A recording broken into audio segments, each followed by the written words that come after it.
महादेव कौन है? महादेव का अर्थ होता है देवों के भी देव। वह परम सत्ता जो सृष्टि के आरंभ से पहले भी थी और अंत के बाद भी रहेगी। केवल एक देवता नहीं बल्कि सनातन सत्य, परम तत्व, शून्य और पूर्णता दोनों है। महादेव के स्वरूप भोलेनाथ, सरल हृदय, तुरंत प्रसन्न होने वाले, त्रिनेत्रधारी जो भूत भविष्य वर्तमान तीनों को देख सकते हैं। नटराज सृष्टि के नेतृत्व के द्वारा ब्रह्मांड की लय में गति देने वाले। अर्धनारेश्वर शिव और शक्ति का अद्वैत रूप जहां पुरुष और स्त्री का भेद मिट जाता है। योगेश्वर संपूर्ण ब्रह्मांड के योग के अधिपति। शिव जिनका न आदि है न अनंत। भोलेनाथ जो भाव से प्रसन्न होते हैं, सरल हृदय है। नीलकंठ जिन्होंने समस्त सृष्टि के लिए विष पिया और उसे अपने कंठ में रोक लिया। अर्धनारेश्वर जो शिव और शक्ति दोनों का एक रूप है। तांडव करता जो संहार के माध्यम से नव सृजन करते हैं। योगेश्वर जो हिमालय में ध्यान अवस्था में है और समस्त ब्रह्मांड की ऊर्जा को संचालित करते हैं। तो महादेव का जो कार्य है वो है सृजन नहीं संहार, ताकि नया जन्म ले सके।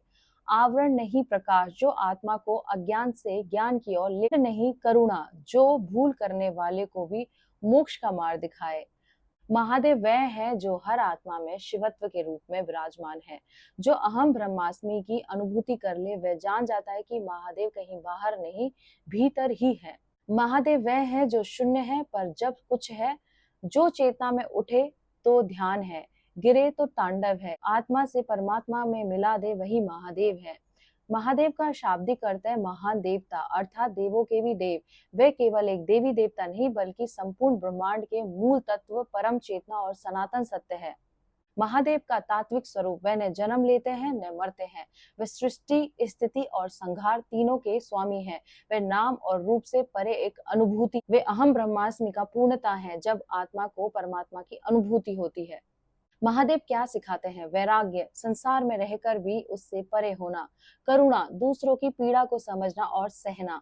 स्वतंत्रता, सामाजिक बंधनों से परे आत्मा की स्वतंत्र उड़ान।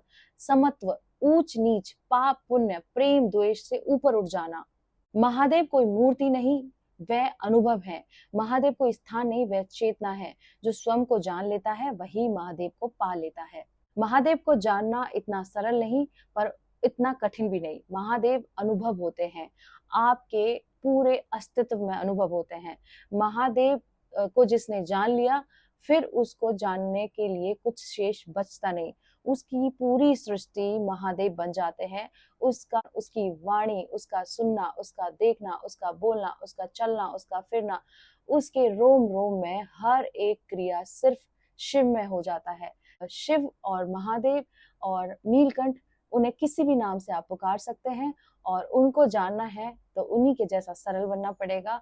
और यदि उनको जान लिया तो आप वो पालेंगे जो कुछ पाने योग्य रह नहीं जाएगा। तो फिर इस वीडियो को जितना हो सके शेयर कीजिए और मेरे साथ बोले ओम नमः पार्वती पते, हर हर महादेव, शिव शंभो।